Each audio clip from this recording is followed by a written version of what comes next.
On vit dans un pays étrange tout de même, hein. D'un côté, on applaudit des deux mains un migrant sans papier parce qu'il grimpe très vite en haut d'un immeuble, sauve un enfant, exploit qu'on récompense par la nationalité française.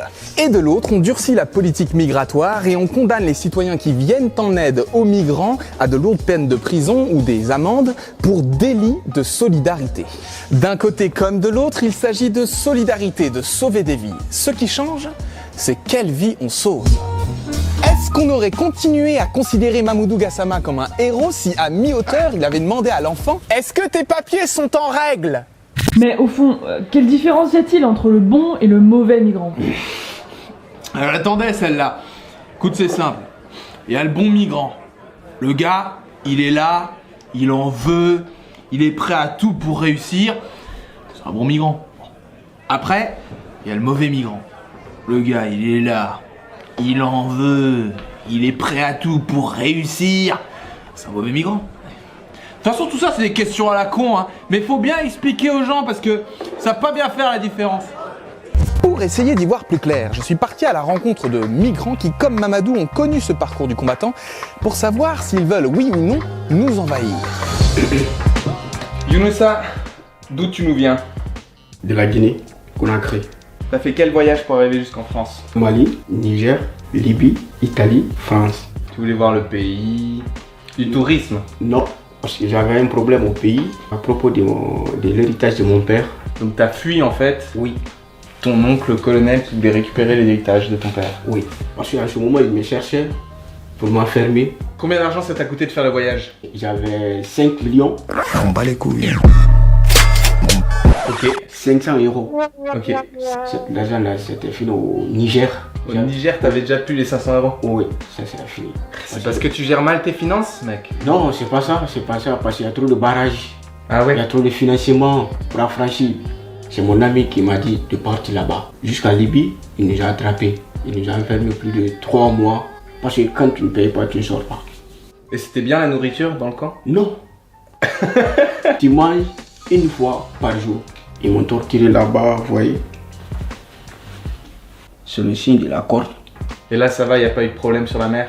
Non, dans le Zodiac, en ce moment, nous on plairait. Notre Zodiac était écoulé complètement. On était 150 personnes. Moi, lui m'a suivi. J'ai attrapé les Zodiac. De l'Italie jusqu'ici. Non, j'ai marché. T'as marché? Oui. T'aimes bien marcher alors? Ah oui. Ils m'ont attrapé plus de 8 fois. Pour la 9e fois, je suis rentré en France. Est-ce que tu veux rester en France? Oui.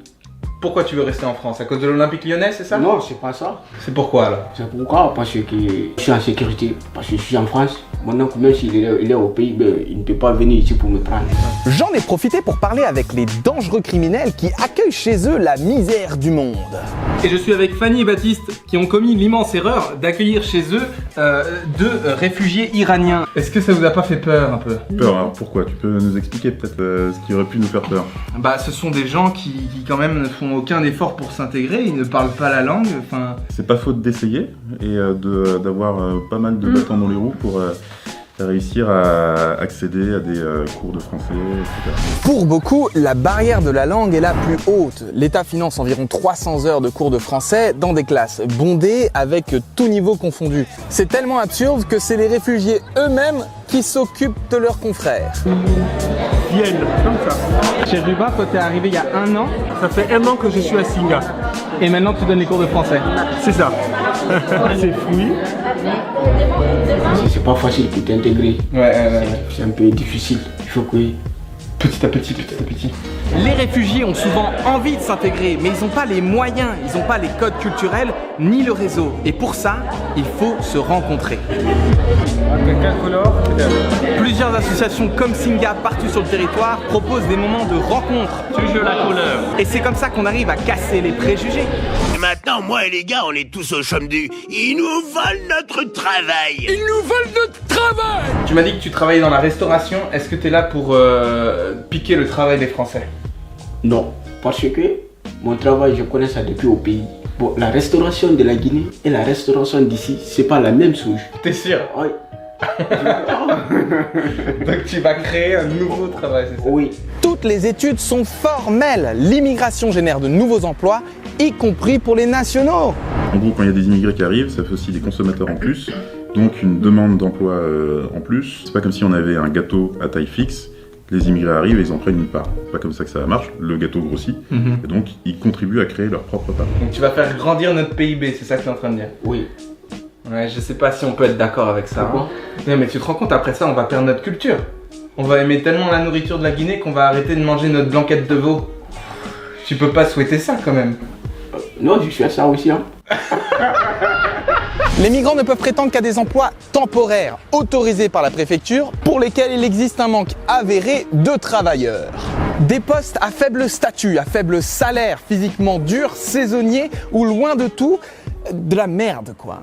Et mieux, on n'arrête pas de dire que les migrants coûtent cher. Or, ils contribuent plus par leur travail aux taxes et aux cotisations qu'ils n'en bénéficient. On sait par exemple que la population immigrée est plus jeune que la population nationale. Donc vu que l'essentiel du budget de la protection sociale concerne les retraites, en fait on sait que les immigrés contribuent davantage au financement des retraites qu'ils n'en bénéficient. Pour éviter une dégradation trop rapide de notre système de retraite, il faudrait plutôt accueillir davantage d'immigrés plutôt que fermer les frontières. On sait que la politique, par exemple, de l'extrême droite qui consiste à fermer les frontières, ce serait une catastrophe pour notre système de protection sociale. Alors comme ça, les migrants voudraient prendre nos allocs. Mais faudrait savoir, ils peuvent pas voler notre travail et rien foutre en même temps. Est-ce que tu es venu en France pour toucher le RSA? Bon, non. Je ne connais pas ça, RSA. Donc d'abord, oui, ils veulent bosser, malgré l'enfer que c'est, 2/3 d'entre eux se démerdent pour trouver du travail. Et surtout, les aides auxquelles peuvent prétendre les migrants sont réduites. L'aide aux demandeurs d'asile s'élève à 8,40 € par personne et par jour, soit 252 € mensuels. Ils n'ont pas le droit au RSA ni aux allocations familiales. En somme, ils taffent comme des brutes dans des jobs que personne ne veut faire, ils payent leurs taxes, financent ta retraite et ne reçoivent rien en retour. Bienvenue en France. Alors comme ça, on pourrait pas accueillir toute la misère du monde. C'est pas la misère qui vient, c'est des bosseurs qui sont là pour s'en sortir par leurs propres moyens et qui travaillent pour nous. Personne prend le risque de crever en Libye, dans la Méditerranée ou dans les Alpes pour 252 € par mois. Ouais bah du coup c'est bien, les Français ils sont gentils, ils t'aident, et toi tu fais quoi hein? Alors? À l'heure là? Ouais. Bon, je suis le bénévole de Secours catholique et Secours populaire. Ok. De 7h jusqu'à 17h. Tu risques ta vie 50 fois et quand t'arrives là, t'es là, vas-y je vais aider les autres. Oui. Parce que dès que je suis venu, je suis rentré en France, je suis malade complètement. C'est eux qui m'ont soigné et tout. Donc ils viennent pas nous déposséder de notre travail, ils demandent qu'une chose et on voit bien quand on les reçoit, c'est de pouvoir au contraire participer à notre activité sociale et économique. Ils demandent qu'à s'investir. Sauf que quand ils arrivent en France, en fait, il faut qu'ils passent par une période de purgatoire qui dure entre 6 mois, une attente interminable, pour pouvoir peut-être au final y contribuer à ce qu'on fait alors qu'ils demandent que ça. Tant que tu ne gagnes pas le papier, tu ne peux pas travailler en France. C'est la merde. Ben, même si c'est la merde, il faut que je me patiente parce que je suis en sécurité. Je suis en sécurité. On est vraiment mauvais dans la manière dont on gère ces flux. Effectivement, quand on voit la jungle à Calais, quand on voit des campements de migrants sur les bords de Seine, on se dit oui, il y a une crise, mais en fait c'est juste parce qu'on ne sait pas le gérer, on se donne pas les moyens de le gérer. Donc c'est plus une crise d'hospitalité qu'une crise de migration. Une crise de solidarité. Parce qu'une alternative est possible, 106 assemblées citoyennes ont rassemblé plus de 15 000 personnes pour repenser la politique migratoire française. C'est les états généraux des migrations. En attendant que l'État prenne ses responsabilités vis-à-vis de l'accueil des migrants, des tas d'associations se débrouillent pour offrir des conditions de vie décentes à tous ces gens. Tu peux les retrouver sur ce site, il y en a plus de 1000 sur tout le territoire français, tu vas voir, c'est très bien et elles n'attendent que toi. Les premières fois qu'on a reçu des gens ici, moi franchement j'avais honte en fait, des conditions dans lesquelles ils étaient accueillis et de participer. Je me dis au moins, si un jour ils repassent par la France, ils se diront que bon, ils n'ont pas été reçus que comme des chiens par tout le monde. Alors oui, je sais bien que tout seul, c'est pas forcément simple de se décider à agir, mais parle-en avec tes potes, rassemblez-vous à 3, et avec des associations comme Singa ou Terre d'Ancrage, vous allez pouvoir accueillir un migrant qui passera 15 jours à chaque fois chez l'un chez l'autre. C'est quand même plus cool. Et puis comme ça, vous allez rencontrer, voyager sans bouger de chez vous.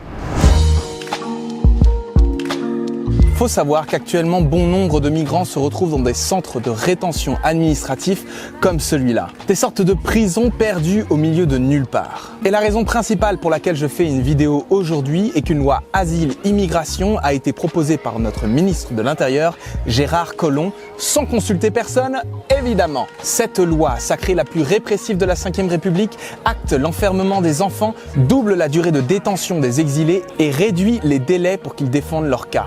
Elle propose aussi de faciliter l'immigration de talents étrangers qui contribueraient au rayonnement de la France et de durcir les moyens de mettre dehors définitivement tous les réfugiés ne rentrant pas dans cette catégorie. Alors est-ce qu'on laisse passer ça, hein? Qu'est-ce que t'en dis? Je me suis joint à un petit groupe de citoyens venus bloquer le centre de rétention administrative de Lyon où des hommes, des femmes et des enfants sont détenus parce qu'ils n'ont pas de papier. On est là pour demander symboliquement à prendre la place des personnes qui sont à l'intérieur parce qu'on les enferme comme des criminels alors qu'ils ne sont coupables de rien. Parce que eux, c'est nous. Le pillage des ressources de leur pays, c'est nous. Le changement climatique, c'est nous. La dette qui paralyse leur économie, la corruption, c'est encore nous. On ne peut pas fuir nos responsabilités. On a un devoir d'accueil, d'asile et de solidarité. Faut qu'on arrive à dégager la loi asile-immigration. Là, c'était qu'un échauffement. On sera plein le 14 juillet devant tous les centres de rétention en France. Tu trouveras plus d'infos juste ici. Si les Français faisaient battre leur cœur pour les migrants à moitié aussi fort qu'ils le font pour un match de foot, on n'aurait plus de problème d'accueil en France. Alors qu'est-ce qu'on préfère? Vivre dans la peur que le reste du monde vienne frapper à notre porte pour voler nos avantages sociaux et notre richesse? Ou faire l'effort de reconnaître l'être humain qu'on a en face de nous et construire ensemble un monde dans lequel on peut tous vivre? Sur ce, à la semaine prochaine, ciao!